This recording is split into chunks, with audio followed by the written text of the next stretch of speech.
Le professeur que dis-je, le docteur en philosophie et expert en discernement à l'université de Yaoundé 1, Fridelonké sait qu'il se trouve dans de mauvais gras depuis l'assassinat horrible et crapuleux du journaliste camerounais d'investigation Martinez Zogo le mardi 17 janvier 2023 par 4 hommes non identifiés jusqu'ici. Ce dernier, qui n'était pourtant pas très proche du défunt homme de médias, se trouve comme par miracle au cœur des enquêtes de l'organisation des obsèques, mais aussi très proche de la famille du feu journaliste. Décidé, après l'annonce de l'assassinat, en découvre avec les supposés commanditaires de ce forfait aux côtés d'un célèbre journaliste camerounais cité parmi les personnes à éliminer à tout prix Paul Chouta.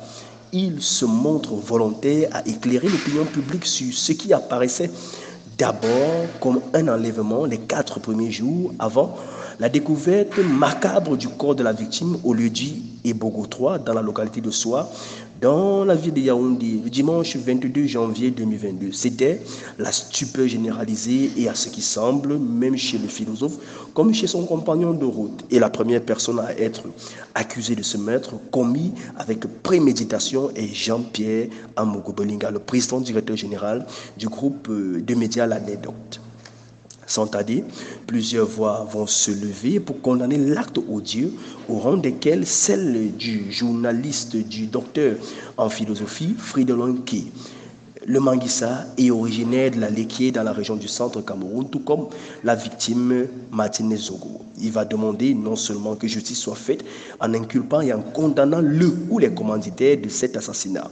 Par cet acte, il s'adresse directement au patron de médias. Seulement quelques jours après, une marche arrière du penseur incompréhensible sera observée chez ce dernier. Sur les réseaux sociaux, principalement sur Facebook, le philosophe va donner publiquement son numéro de téléphone sur sa page et demander au premier suspect, Jean-Pierre Amogo-Bolinga, de l'appeler. Selon le journaliste d'investigation camerounais en exil en France, J.P. Remingono, Fridelonké sera informé que le contact a été bel et bien établi avec le président directeur général de l'Anecdote grâce à un animateur qui avait été joint auparavant par l'un des enfants soumis et chéris au patron de presse Bruno Bichan.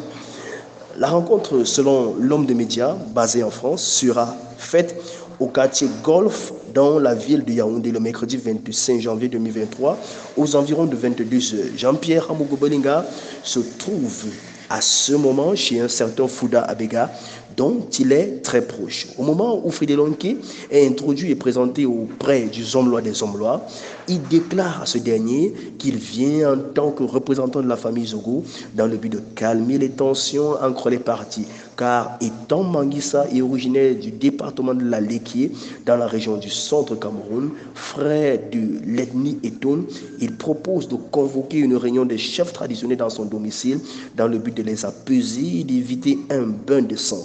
L'idée est intéressante pour Jean-Pierre Amogo-Bolinga qui veut encore profiter de ses revenus et qui mieux encore veut vivre.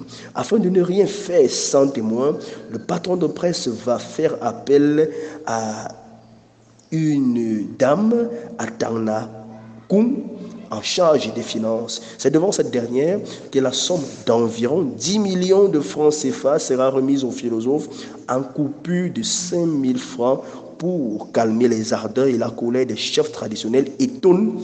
C'est donc, selon J.P. Remingono, pour justifier ces fonds qu'une théâtralité, pour utiliser ces termes, sera faite avec les détenteurs du pouvoir traditionnel à Ebogo 3, soi-disant pour honorer la mémoire de Martinez Zogo et réclamer justice pour son brutal assassinat à cet endroit dans la localité de Soa.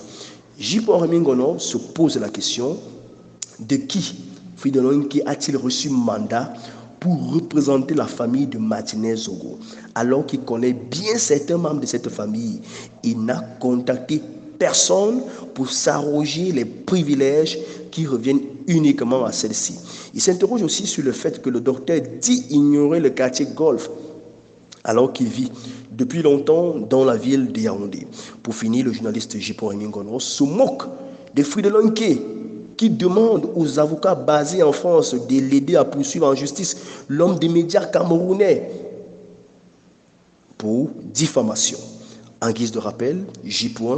lui fait savoir qu'à plusieurs reprises, le président de la République, Paul Biya, lui a intenté des procédures judiciaires en France. Seulement, ces procédures ont été classées sans suite.